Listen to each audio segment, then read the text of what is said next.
Hello hello, on se retrouve aujourd'hui pour faire une espèce de vidéo sous-catégorie de ma vidéo les livres sur la sellette, puisqu'aujourd'hui je vous montre quelques livres que je considère comme étant un peu les ovnis de ma palle, c'est-à-dire tous ces livres qui sont soit de style que j'ai pas vraiment l'habitude de lire, soit le pitch est ultra chelou, soit ça fait 1000 ans qu'ils sont là, je sais plus trop comment ils sont arrivés là, et puis je me dis bon bah à un moment donné il va falloir que je les lise quand même.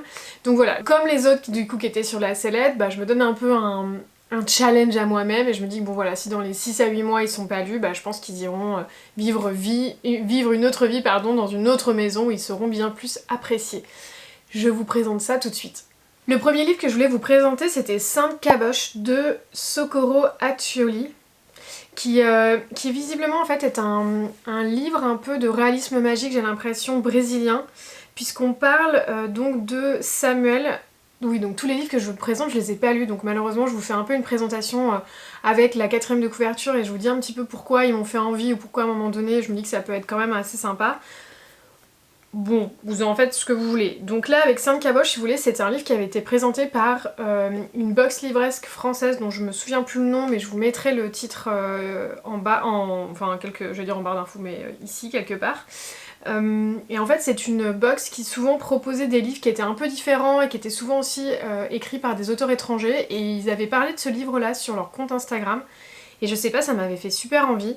Mais pareil, la quatrième de couverture est super bizarre, donc ça dit qu'on va suivre du coup Samuel qui, après avoir parcouru apparemment nuit et jour le nord du Brésil, se retrouve dans une grotte en se disant c'est bon, je suis à l'abri, je suis tranquille, mais en fait il se rend vite compte qu'il entend les villageoises qui émettent des prières d'amour à Saint-Antoine, et il semblerait qu'il se retrouve dans une région et dans un village où vraiment les gens et les femmes sont persuadés du coup que Saint-Antoine leur ramène l'amour.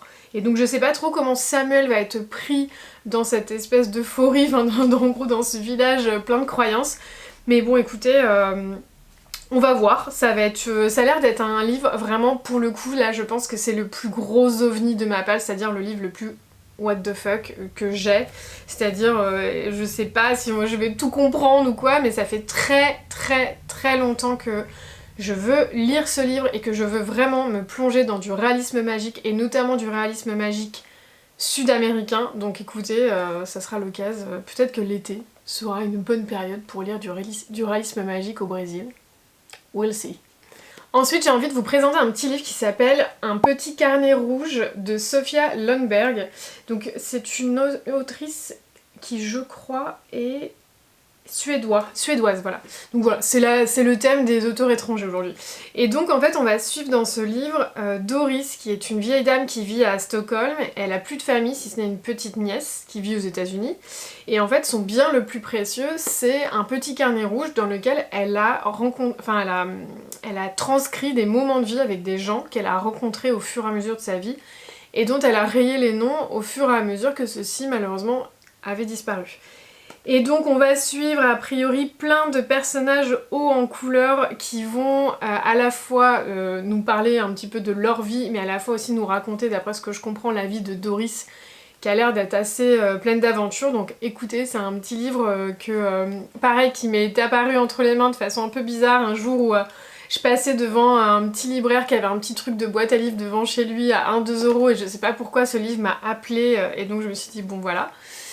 Et pour autant il est toujours pas lu, donc je me dis allez, vraiment je le mets sur la sellette, comme ça va me forcer à lire ce petit livre qui a l'air vraiment très très mignon. Dans la veine des livres hyper what the fuck, écoutez, je vous présente Vonda N. McIntyre qui a écrit La Lune et le Roi Soleil. Donc là, c'est pareil, c'est un petit livre, je sais plus trop comment il est apparu chez moi. Parfois les livres, voilà, apparaissent magiquement dans mes bibliothèques. Bon, celui-ci, je ne sais plus trop comment. Mais on suit du coup en 1693 un père jésuite qui a ramené à la cour de Versailles un mammifère marin. Et en fait sa sœur Marie-Joseph, donc la sœur du religieux, va décider de se faire un peu l'intermédiaire entre les humains et cette créature marine. Ils disent pas vraiment ce que c'est, mais ils disent que c'est une créature qui a un chant qui a l'air absolument magique et que du coup donc le père jésuite va être mandaté par le roi Soleil pour découvrir un peu les mystères de la créature, puisque le roi Soleil semble être absolument possédé par l'idée de l'immortalité et donc il se dit que cette créature magique a peut-être quelque chose à lui apprendre. Donc le truc c'est que c'est pareil, ça a l'air de mêler de l'historique, du vrai, du faux, la créature magique on sait pas ce que c'est, est-ce que c'est une sirène, est-ce que c'est un dauphin, est-ce que c'est un truc parce que ben voilà à l'époque ils avaient pas non plus découvert autant de choses que nous et donc peut-être que ce qui leur paraissait comme une créature absolument enchanteresse pour nous aujourd'hui est un animal qui nous semble tout à fait normal. Donc écoutez, bah, on verra. A priori, ils disent en quatrième de couverture qu'il y a une adaptation cinématographique de ce livre. Donc écoutez, si je la trouve, je vous dirai. Mais voilà, en tout cas c'est un bon pavé, donc j'espère que ça traîne pas trop en longueur, mais voilà, dans la série des livres un peu bizarres, je pense que là on atteint un peu son paroxysme. Après je vous présente un livre qui a fait beaucoup le buzz, c'est Blackwater, le tome 1, La Crue de Michael McDowell. Donc c'est un livre qu'on a vu beaucoup passer sur les réseaux, je dirais l'année dernière je crois, aux alentours à peu près des mêmes périodes, c'est-à-dire printemps-été, et c'était pareil, tout le monde lisait ça. Alors moi vous pouvez être sûr que quand il y a un buzz comme ça sur un livre, limite à la fin je fais une overdose, j'avais plus envie de le lire tellement j'en entends parler. Voilà, c'est dans la série Mes trucs et bizarreries. Et donc, le seul truc qui m'intéresse vraiment dans ce livre, c'est que ça se passe a priori en Alabama. Et donc moi, tout ce qui se passe dans le sud des États-Unis, comme ça, sur ces états-là, ça m'intéresse toujours.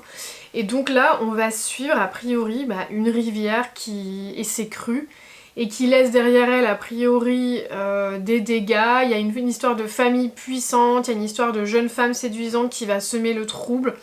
Franchement, apparemment c'est une histoire de saga familiale aussi, puisque j'ai cru comprendre qu'il y avait pas mal de tomes et qu'on suivait toujours la même famille.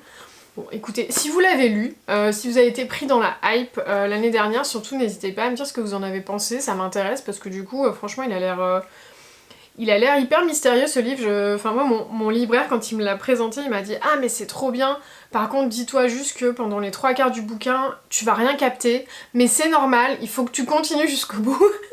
Donc je me suis dit bon bah ok allons-y. Donc bon bah écoutez je vous dirai ce que j'en ai pensé si vraiment il sort de la sellette.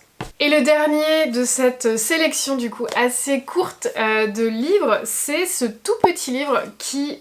Mais croyez-moi, j'ai depuis très longtemps parce qu'il m'avait été offert par ma meilleure amie et par ma maman, il m'a été offert 2 fois. C'est pour vous dire, parce qu'en fait je suis une énorme fan de Tim Burton. Et donc là, c'est donc écrit par Tim Burton et c'est La triste fin du petit enfant huître et autres histoires. Et c'est un petit recueil, si vous voulez, d'histoires. Donc je vais vous montrer, c'est vraiment tout petit. Hein. C'est avec plein de petits dessins de Tim Burton. Donc si vous êtes allé voir l'expo du coup qui était à Paris l'été dernier, je pense que vous allez retrouver certains des dessins parce qu'on retrouve vraiment sa patte à lui avec ses personnages, avec ses grosses têtes, ils sont tous un petit peu bizarres et tout. Et donc il semblerait que ce soit un tout petit recueil de nouvelles, donc je ne sais pas pourquoi j'ai jamais pris le temps de le lire de bout en bout. Je sais que j'en avais lu 1 ou 2 et que je m'étais arrêtée, et je pense que mon livre s'est plus ou moins perdu, et là il a magiquement réapparu, donc je me dis allez c'est son grand moment. Sachant que comme je vous disais, donc moi je suis une énorme fan de Tim Burton et de ses films, et donc bah, j'avais vraiment envie de découvrir un peu ce qu'il avait à nous raconter dans ces petites histoires, parce que je trouve que... donc moi j'étais allée voir l'expo d'ailleurs à Paris qui était absolument incroyable, et à chaque fois qu'on a une petite porte sur son esprit un peu fou, bah, je trouve qu'on découvre des choses... fantasmagorique mais à la fois aussi hyper intéressante, et donc bah je vais voir un petit peu ce qu'il nous a réservé avec celui-ci.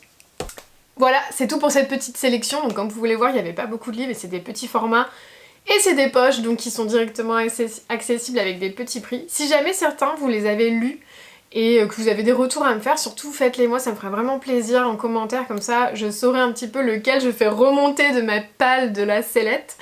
Et puis si jamais certains vous font envie, bah c'est pareil, laissez-moi un petit commentaire pour me le dire, ça me fera très plaisir. En attendant, je vous dis à la semaine prochaine pour une nouvelle vidéo et je vous souhaite de passer de très belles lectures. Bye bye!